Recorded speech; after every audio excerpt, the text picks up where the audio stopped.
In this video, we will be discussing using nets to calculate surface area. We will be focusing on the relationships between nets and surface area. By the end of this video, you will be able to apply calculating surface area to real-world situations. Let's take a look at this situation. It says here that a company that sells outdoor gear is replacing the fabric they use to build their tents. The fabric covers all sides of the tent. A diagram of the tent is shown below. The fabric cost 52 cents per square foot. How much will the tent cost to make? So first, I need to figure out my surface area to know how much fabric I'm going to need. So if I sketch out my net here, here would be the bottom of the tent.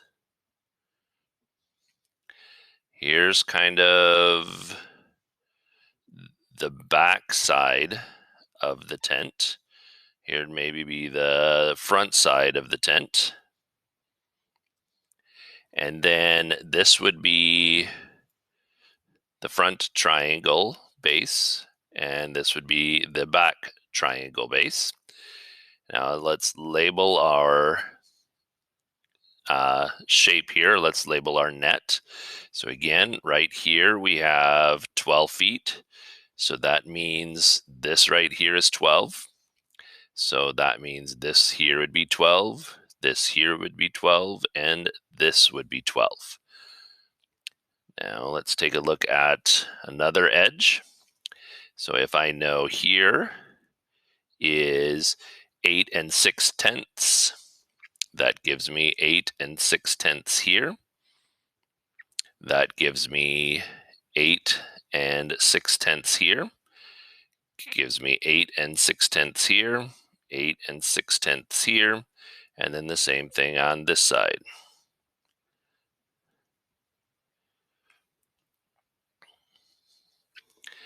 And now, kind of looking at the base of my triangle, it says here that I have 10 feet.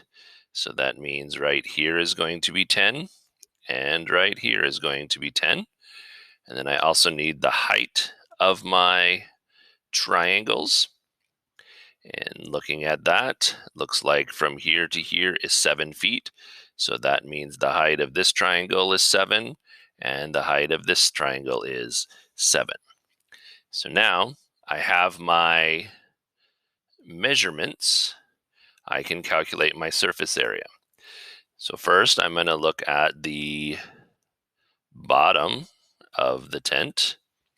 And again, the bottom looks like it is a rectangle, so it would be area equals base times height. And that would give me 12 multiplied by 10, and that would give me 120 feet squared. I'm going to look at the front and back because those are the same measurements. So when I do that, again, the rectangles, so area equals base times height. That gives me area equals 12 multiplied by 8 6/10. And that gives me a total of 103 2/10 feet squared. But again, I have to double that. So that would give me 206 4/10 feet squared. And then I need to look at the two bases, which are triangles. And so we'll say bases here.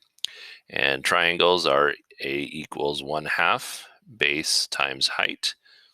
And so that is area equals 1/2 multiplied by 10. And again, I want the height, which is 7. So that gives me a total of 35 feet squared. But again, I need to double that because I have two of them. So that gives me 70 feet squared. And now when I add 70 feet squared plus 206 4/10 feet squared plus 120 feet squared, I get a total of 396 4/10 feet squared for my surface area. But the question says the fabric cost 52 cents per square foot. How much will the tent cost to make? So now I have to take 396 and 4/10 feet squared, and I'm going to need to multiply that by my 52 cents per square foot.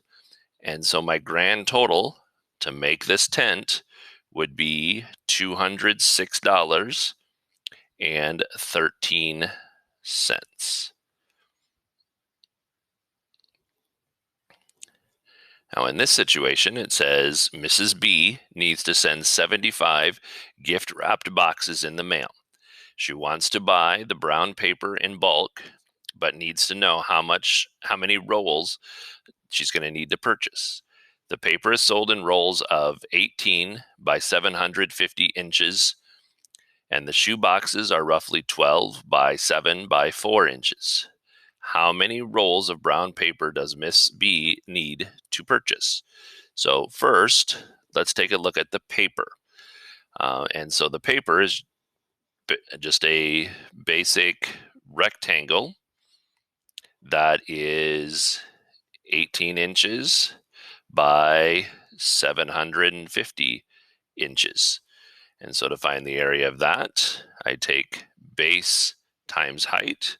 So area is 18 multiplied by 750, and that gives me a total of 13,500 inches squared for the area of the paper. So now I have my shoebox, and I need to find how much surface area I have for my shoebox. So if I sketch out my net again, so I'm going to start with the bottom. And then here is kind of the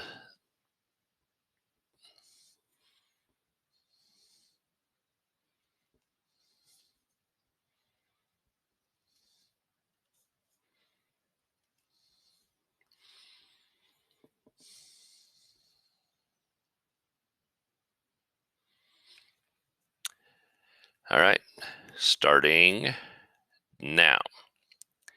So I have my area for my paper. Now I need to find the surface area for the box. Nope. Starting now. Starting now. So here I have my shoebox. Now I have to find the surface area of my shoebox to see how much paper I'm going to need to cover one of those shoeboxes. So if I draw my net, looks like I have a bigger rectangle here, and then a smaller rectangle, and a smaller rectangle, and then a bigger rectangle. And then for kind of the front and the back, or the bases, I have a rectangle and another rectangle. So now I have to come up and write my measurements here. So we'll start here first. This is 7 inches. That means this is 7 inches. This is 7 inches. And this one is 7 inches. So it looks like here are my 7 inches. And then if we look and we go right here,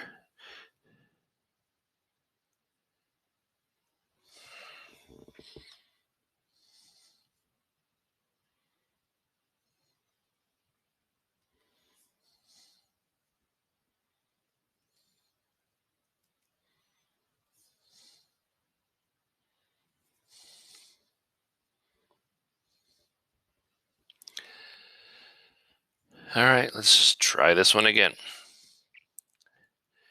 So, all right, we're going to start now.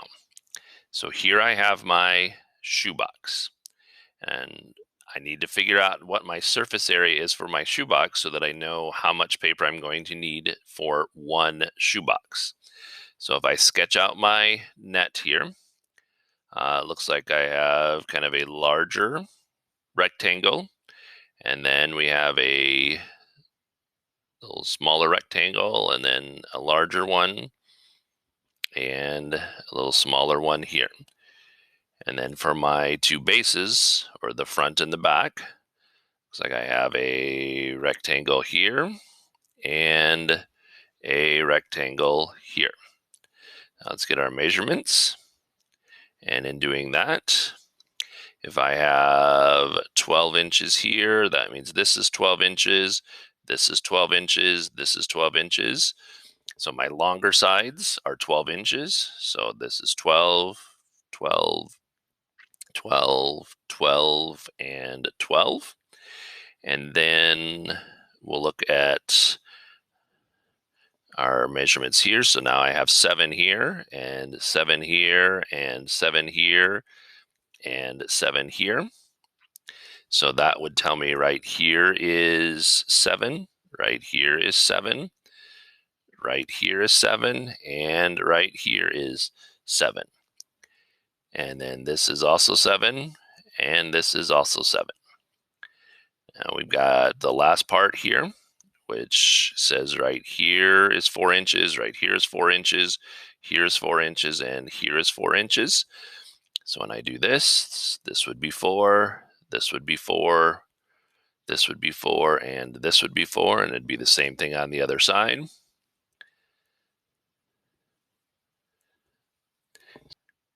Now that I have my net labeled with all of my measurements, I can start calculating my surface area. So the first part we're going to look at is this here and this here, because they are the same. So if I do that, I've got area equals base times height. And in this case, I have 7 multiplied by 4, and that gives me a total of 28 inches squared. But again, I have to double that. So when I double 28, I get 56 inches squared. Now I'm going to take a look at this one here and this one here, because again, those two sides are the same. So again, rectangle, so area equals base times height. This is area equals 12 multiplied by 7, and 12 multiplied by 7 is 84 inches squared. So I have to double 84, and that would give me 168 inches squared. And then my last part here, I need to look at my remaining sides. And again, those are rectangles, so that gives me an area of base times height, which equals 12 multiplied by 4.